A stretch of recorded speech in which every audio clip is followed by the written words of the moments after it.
Imagine une personne qui ne connaît pas le Vercors. Pourquoi cette personne devait en Vercors, dans le Vercors? Et bah, tout d'abord parce que il y a plein de choses à faire ici, à la fois sportivement parlant, historiquement parlant. On mange très bien, on a des restaurants bistronomiques, gastronomiques. C'est une clientèle familiale. J'aime cette parole, bistronomique. Bah, on a des produits du territoire enfin, les commerçants, les artisans, les producteurs sont vraiment impliqués dans la vie locale et le partage aux personnes qui viennent dans le Vercors. On a de quoi vivre et s'amuser toute l'année. C'est un territoire qui vit sur 4 saisons et puis c'est un plateau d'altitude qui est remarquable et magnifique à séjourner pour des belles vacances. Est-ce qu'il y a l'hiver Et l'hiver, et à on peut l'été? skier. L'été, on peut faire du vélo, on peut faire de la randonnée. On a plein de beaux endroits que Anaëlle peut nous expliquer qui sont fabuleux. On a des activités à la fois sportives, mais pas que. On plaît à beaucoup de familles qui peuvent venir faire tout le monde peut avoir une activité qui lui plaît à chaque fois. Un altiplan Ouais, c'est occulte, un plateau un plateau d'altitude d'altitude. en altitude qui est vraiment à proximité aussi de grosses villes comme Valence, Lyon et Grenoble.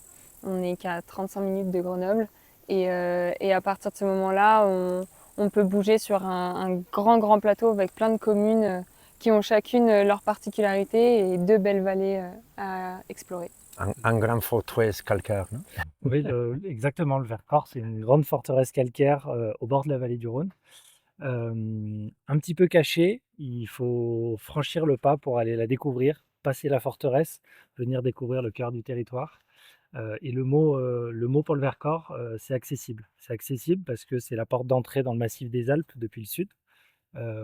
Donc c'est assez facile d'y accéder. On est proche en transport en commun, proche des trains, même proche des aéroports, à moins d'1 heure et demie des aéroports. Et c'est accessible à tous une fois qu'on arrive sur le territoire, puisqu'on a un magnifique paysage de montagne, des sommets alpins avec des alpages, avec des forêts denses, avec des forêts d'épicéas, de feuillus, très variés.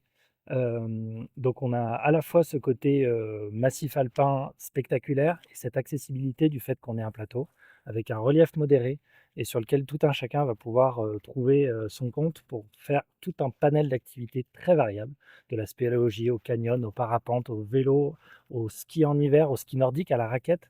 Et le Vercors, on va venir le découvrir à travers tout un tas d'activités, toute l'année. Et surtout, on va venir découvrir les personnes qui y habitent et qui font ce territoire, puisqu'on est un territoire où le tourisme est un élément de tout un écosystème.